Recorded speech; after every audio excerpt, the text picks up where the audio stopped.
Good day everyone!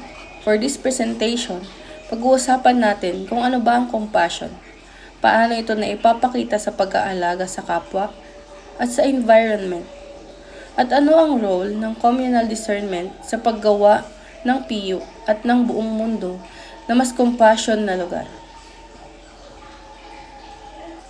So first, ano nga ba ang compassion?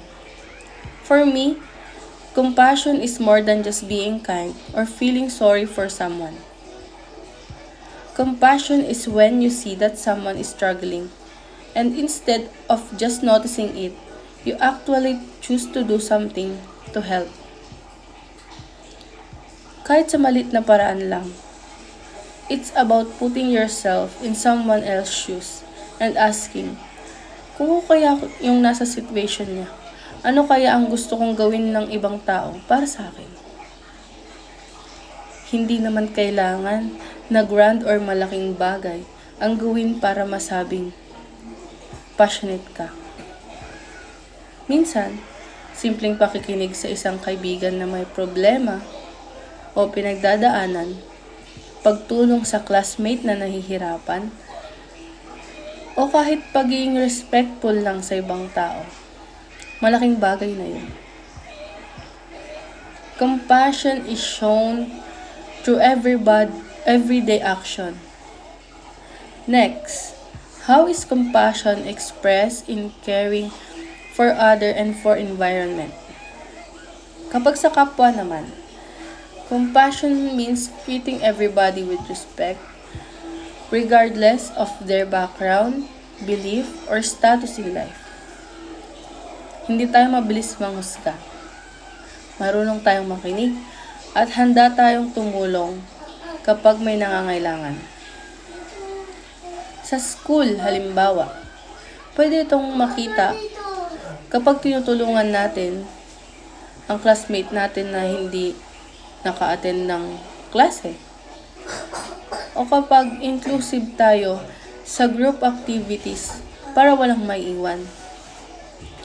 Kahit simpleng pag-check sa kaibigan kung okay lang ba siya. Malaking expression na iyon ng compassion. Hindi lang tao ang dapat nating alagaan. Kasama na rin dito ang environment. Minsan kasi, iniisip natin na ang environmental care ay tungkol lang sa recycling o pagtatanim ng puno. Totoo naman yun. Pero para sa akin, compassion for the environment means understanding na ang ginagawa natin ngayon ay may epekto hindi lang sa atin kundi pati sa future generation. Kapag hindi tayo nagtatapon ng basura kung saan-saan, nagtitipid tayo ng tubig at kuryente, gumagamit ng reusable bottles or eco bags at sumasali sa clean-up drives, pinapakita natin na concerned tayo hindi lang sa sarili natin, kundi pati sa ibang tao at sa mga susunod na henerasyon.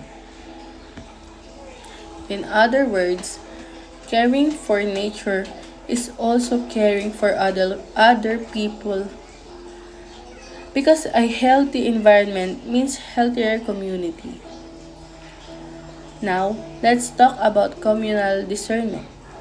Sa madaling salita, communal discernment is making decisions together by listening to one another,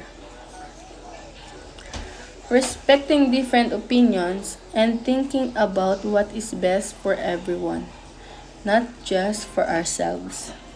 Hindi ibig sabihin nito na pare-pareho dapat ang opinion ng lahat. Normal lang na may iba't ibang pananaw.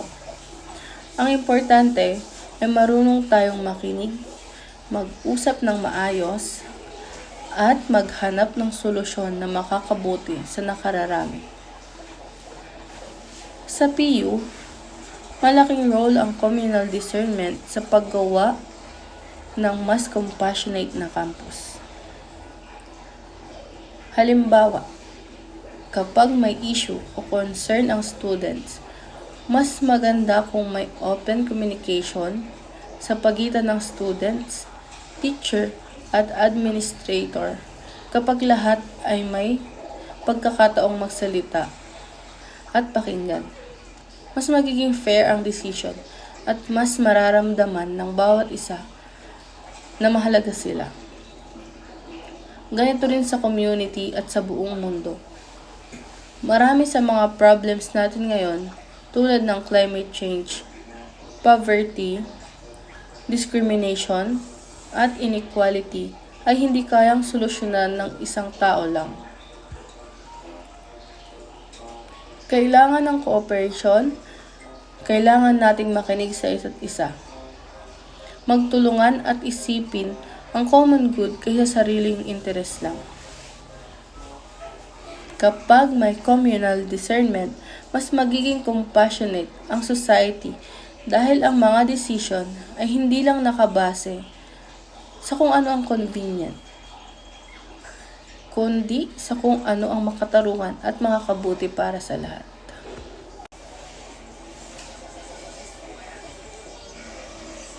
Another way to understand compassion is through empathy. Kapag may empathy tayo, naiintindihan natin ang nararamdaman ng ibang tao. Pero kapag may compassion tayo, hindi lang tayo nakakaunawa, kumikilos din tayo upang makatulong. Kaya masasabi nating, compassion is empathy in action. Sa araw-araw, marami tayong pagkakataon na maging compassionate.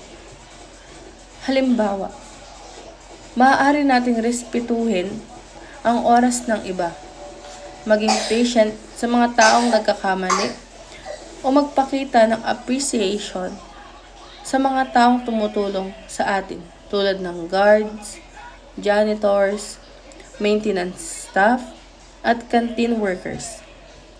Ang mga simpleng kilos na ito ay nagpapakita na pinapahalagan natin ang dignidad ng bawat tao.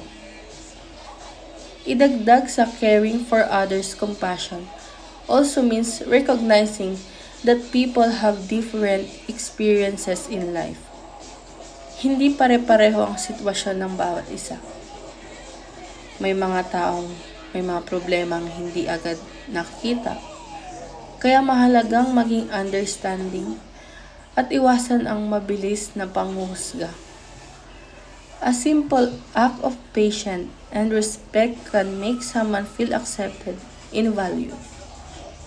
And valued talaga yun.